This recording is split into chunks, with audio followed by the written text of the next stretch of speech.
amigos televidentes, el lado de UPI nos va a decir cómo sucedió el asesinato de Monseñor Romero hoy en la tarde. Sí, la cuestión es que mi nombre es Lalo Pérez García, corresponsal fotógrafo de United Press International en El Salvador.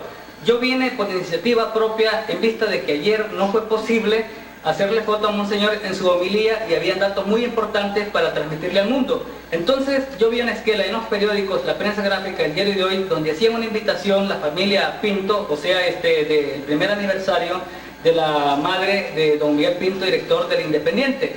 La cuestión es que llegué exactamente a las 6:20, me senté en la primera banca de la entrada principal, preparándome, monté el flash en la cámara al momento que veía que Monseñor se preparaba para terminar la misa. Cuando yo estaba conectando el flash a la cámara para hacer la foto, para cuando él saliera, se oyó un disparo que la bala silbó por mis orejas. Era lógico que yo me tirara al piso. Lo que pude observar fue de que un carro, se oyó el ruido de un carro que salía. El año 1981, Romero murió el 24 de marzo de 1980. Y en 1981 yo estaba en Santiago. Me había ido a estudiar allá. Y me invitaron a una Eucaristía en la iglesia de San Francisco, ahí en la Alameda. Y era una Eucaristía en memoria de Romero para recordarlo. Yo no había escuchado mucho antes de él, había escuchado pero poco. Y sucedió que al salir de la misa, de la Eucaristía, con canciones, una Eucaristía, no sé, como más comprometida, al salir de la misa estaban en la Alameda las fuerzas especiales, carabineros, y hubo una represión fuerte. Y yo no podía entender, algo en mi mente algo no me cuadraba. ¿Por qué por salir de una Eucaristía donde estuviste recordando la muerte de alguien comprometido con su pueblo y creyendo que eso tiene un sentido de que nuestros muertos son para la vida, su memoria es para la vida? ¿Por qué después podía haber represión? No lo podía comprender. Y desde ese día nunca he dejado de recordar a Romero y de tenerlo presente en mi vida. Monseñor Romero. La necesidad de defender una iglesia tan perseguida hasta el asesinato del sacerdocio me impulsaron pues a una pastoral con más sentido de fortaleza.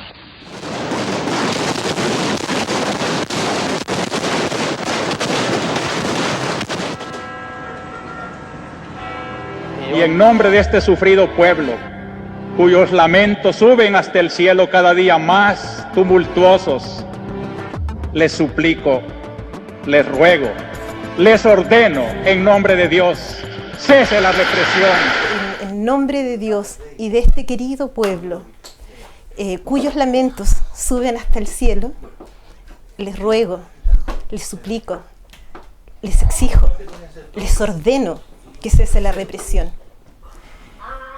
Eso porque yo creo que si bien no tenemos la misma situación que en El Salvador de ese momento, yo pienso, vivimos en una sociedad donde van 11 mujeres asesinadas por sus parejas en este año, donde en el pueblo mapuche hay allanamientos a cada rato, donde un montón de jóvenes están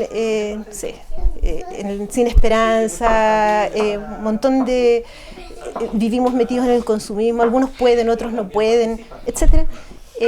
Hay una opresión y no nos podemos quedar indiferentes a eso. Entonces creo que sigue haciéndome sentido. Para mediados de la década de los 70, la violencia política ya estaba en pleno apogeo en El Salvador. Las desapariciones, los asesinatos y la represión por parte de los cuerpos de seguridad ya anunciaban el abismo de una guerra civil. En medio de esa convulsión social, en 1977, Monseñor Óscar Arnulfo Romero era nombrado arzobispo de San Salvador. Para muchos, un hombre de paz puesto en medio de la guerra. El gobierno del coronel Arturo Armando Molina entre 1972 y 1977, controlado por poderosos sectores económicos, las divisiones internas en la Fuerza Armada y el poder concentrado en los cuerpos de seguridad, arreciaba el accionar de los grupos revolucionarios. ¡Insurrección! ¡La solución! ¡Insurrección! ¡La solución! ¡Insurrección! La fuerte influencia del gobierno sobre los medios de comunicación y el sistema judicial rápidamente convirtieron a Romero en portavoz de quienes se sentían perseguidos. Y la Iglesia no promueve violencia ni odio, sino que predica paz, pero les dice la paz que podría haber, que se ha perdido, no puede venir si no hay justicia. Nosotros somos la comunidad Oscar Romero de Coyhaique. Nos reunimos desde ya hace un par de años.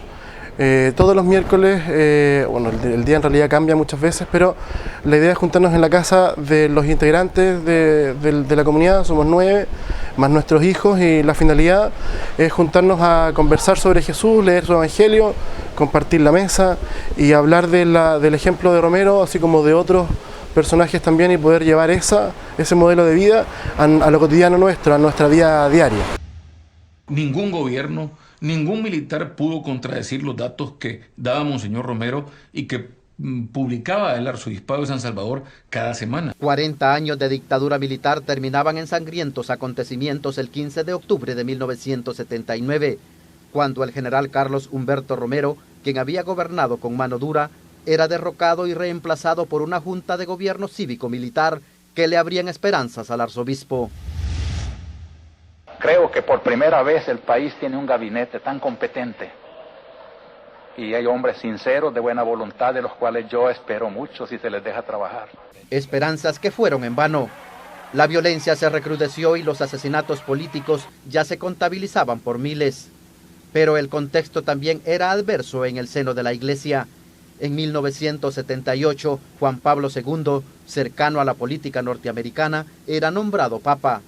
Un choque con las líneas surgidas de la Segunda Conferencia del Episcopado Latinoamericano, realizado en Medellín en 1968, que ponía el Evangelio a la luz de la justicia y la paz, y que Monseñor Romero había prometido honrar con la opción preferencial por los pobres.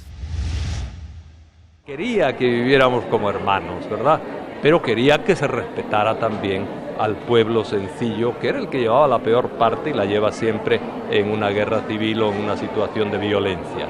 Ello marcaba el rompimiento de la fidelidad que el clero salvadoreño había mantenido por décadas con los gobiernos militares, pero lo ponía en el blanco de las acciones cada vez más radicales. El grupo, ahora le llamamos Comunidad Oscar Romero, pero literalmente es Comité Oscar Romero. Entonces cuando salíamos en la radio, en alguna parte, ¿y usted de dónde? Del Comité Oscar Romero. Ah, ¿y dónde tienen las casas? Porque pensaban que era un comité habitacional, ¿cachai?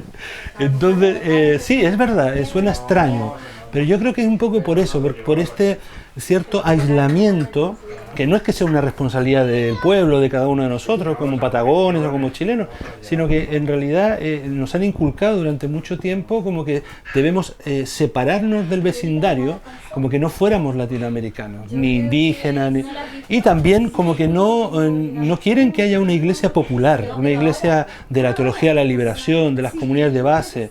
Ha habido como todo un movimiento incluso desde dentro de la iglesia para apartarnos de eso, para decir que esa gente no es cristiana, que eran todos comunistas, ¿cierto? La discusión generalizada de la iglesia, incluyendo los asesinatos de sacerdotes que le tocó vivir desde el inicio de su arzobispado, entre ellos el padre Rutilio Grande, alzó con más fuerza la voz de Monseñor Romero. 12 de marzo le matan a Rutilio, 3 semanas después de ser arzobispo, y cambió todo. Y vino la famosa misa única, en la que ese día no hubo más que una misa en toda la arquidiócesis, y la nunciatura protestó. Solo en 1979, cerca de 2.000 personas fueron asesinadas por razones políticas en el país, mientras decenas permanecían desaparecidas en cárceles clandestinas. Generalmente nuestras autoridades eclesiásticas o lo que sea, como dices tú, hablan desde arriba, vale decir en sus reuniones especiales, pero lo de Romero es que yo siempre me ha llamado la atención, es que estaba con el pueblo, entonces sentía lo del pueblo. No es como verlo como de la casa o mirar por la ventana la población, sino es distinto estar en la población, es conocer el dolor, conocer la alegría, conocer al pueblo, las costumbres, todo eso. Eso es lo que llama la atención, y por supuesto con su jerarquía, que decían es capaz de defender a ese pueblo. Así el contexto que le tocó vivir como arzobispo, pero también es ese contexto el que, según miles de personas alrededor del mundo, lo hacen santo. La comunidad Óscar Romero, el comité Óscar Romero existe en todo el mundo. Nosotros intentamos replicar su modelo en nuestra tierra, en nuestra Patagonia, mirando la cantidad de bombardeo de información, el consumismo, por ejemplo, es fácil, el capitalismo, como actúa hoy día en nuestra sociedad, es 100% replicable a lo que pasaba en El Salvador. Por supuesto, no cobra las víctimas que cobró en aquellos años, pero existe hoy día un abuso de poder importante de parte de los grandes empresarios, de parte de toda la gente que en cierta medida intenta manipular cómo la gente vive y cómo la gente intenta llevar su vida de mejor manera. No nos dejan en cierta medida hacer las cosas como uno quisiera, sino que te dan y te meten necesidades que nadie tiene. O sea, Romero era querido por lo que decía, pero porque lo que decía lo vivía, como tantos otros. Bueno, tal vez no tantos, ¿no? Pero algunos. Y esos son gente creíble, o gente que por ejemplo, que cuando habla le brillan los ojos, se emociona, se apasiona, pero con serenidad, no como fanático, sino con serenidad. Bueno, es gente creíble, que está hablando desde dentro, desde la entraña, desde el corazón. Yo creo que nos hacen falta gente, hombres y mujeres así, no tenemos ya muchos, pero gente es así, dentro o fuera de la iglesia, es gente a la cual vamos a creer. Son dignos de fe, dignos de confiar, ¿cierto? Puedes estar más o menos de acuerdo en todo con lo que te puedan plantear, pero son dignos de fe. Y yo creo que mucho de la crisis de las instituciones hoy, y especialmente de la iglesia, que está también por el suelo, se habla poco de eso, tiene que ver con eso, con que nos están faltando gente que hable desde el corazón y que hable desde la realidad y que le brillen los ojos cuando habla. Creo que sirve mucho el tener comunidades donde podamos ir buscando en sinceridad, con valentía, no sé, con creatividad también, donde podamos ir buscando juntos, diciéndonos, oye, está equivocado, no va por ahí la cosa, o viendo lo que otros hacen. Entonces creo que el grupo, el diálogo es importante para poder tratar de lograr cambios. Yo quisiera hacer un llamamiento de manera especial a los hombres del ejército y en concreto a las bases de la Guardia Nacional, de la policía, de los cuarteles. Hermanos, son de nuestro mismo pueblo, matan a sus mismos hermanos campesinos y ante una orden de matar que dé un hombre, debe de prevalecer la ley de Dios que dice no matar.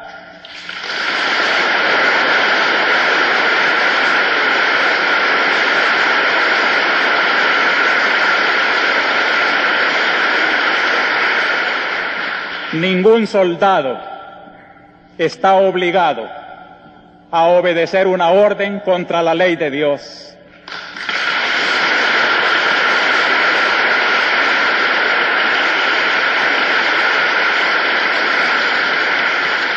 Una ley inmoral, nadie tiene que cumplirla.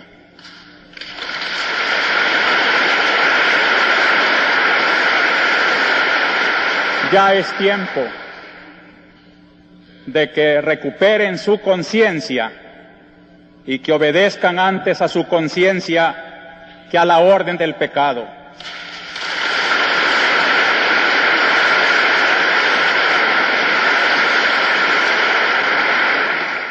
Movilizaba, con cada una de sus homilías, movilizaba al pueblo completo. El Salvador, los domingos en misa se paralizaba. Nadie hacía nada más que sentarse, prender la radio y escuchar lo que Monseñor Romero tenía que decir. Y esa magia de poder hablar y decir y llegar a todo el mundo es una de las cosas de Romero que más me impacta, junto con un montón más. Pero ese poder de comunicación, de llegar a las personas, de poder decir hay que hacer esto, atrévanse a decir que no. En una de sus últimas homilías él les dice, si alguien les obliga a matar a sus hermanos, sigan primero la ley de Dios y después verán lo que hacen, pero en primer lugar sigan la ley de Dios. Y seguramente ese mensaje fue muy mal recibido que era un mensaje que tenía que ver con el Evangelio de Jesús, se interpretó como un llamado a la subversión por parte del pueblo. Y en nombre de este sufrido pueblo, cuyos lamentos suben hasta el cielo cada día más tumultuosos, les suplico, les ruego, les ordeno en nombre de Dios, cese la represión. Esto es parte de la célebre homilía con la que un día antes el arzobispo de San Salvador, Óscar Arnulfo Romero, precipitó su muerte. Un crimen anunciado y planificado desde hacía tiempo. Era un domingo, el último de Cuaresma.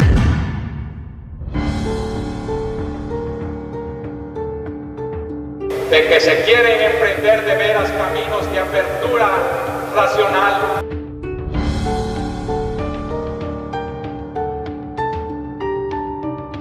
La mañana de lunes, los autores del magnicidio vieron en los principales periódicos de San Salvador el aviso de la misa que el pastor iba a celebrar a las 5:30 de la tarde en memoria de Sara de Pinto, y decidieron actuar.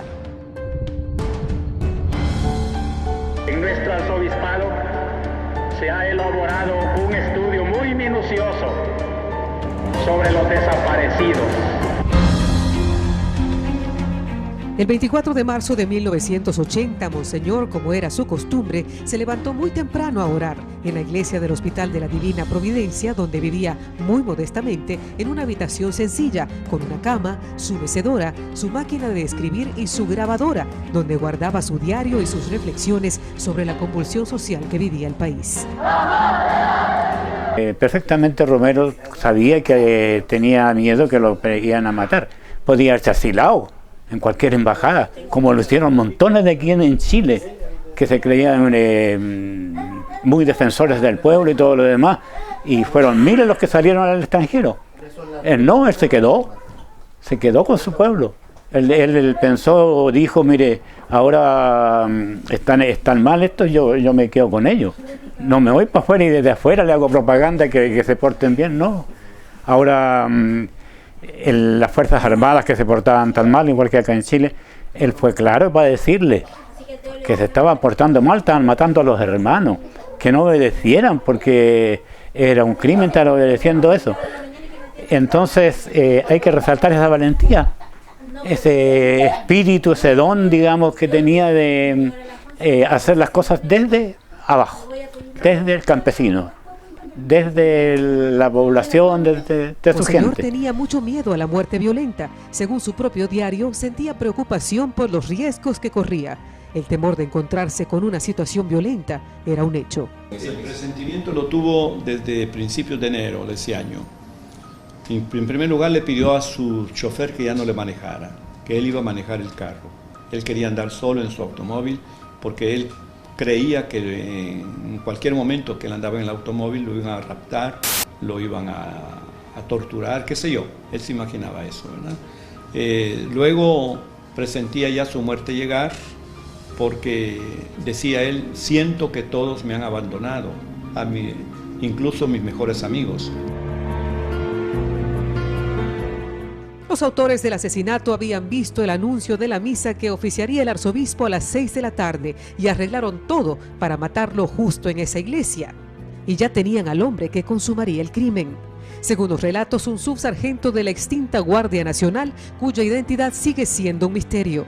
Testigos lo describieron como un hombre entre 25 y 27 años, alto, delgado y barbado, y quien recibió 1.000 colones por el encargo. Solo necesitaban un vehículo que fue entregado a las 5 de la tarde en el estacionamiento de un hotel cercano. Se trataba de un Volkswagen Passat rojo. El francotirador se sube en el asiento trasero y lleva un fusil con mira telescópica de alta precisión, calibre 22. Minutos después, 2 vehículos llegan al lugar y el Passat entra al parqueo del hospital justo frente a la capilla. El tirador sale del vehículo y pide al chofer que mantenga el motor encendido y que simule que está reparándolo. No pasó mucho tiempo para que el asesino calculara la posición desde la que iba a disparar frente a la entrada principal de la capilla. Adentro de la capilla, Monseñor Romero había finalizado la homilía y se disponía a hacer el ofertorio cuando un retumbo violento estremeció el lugar.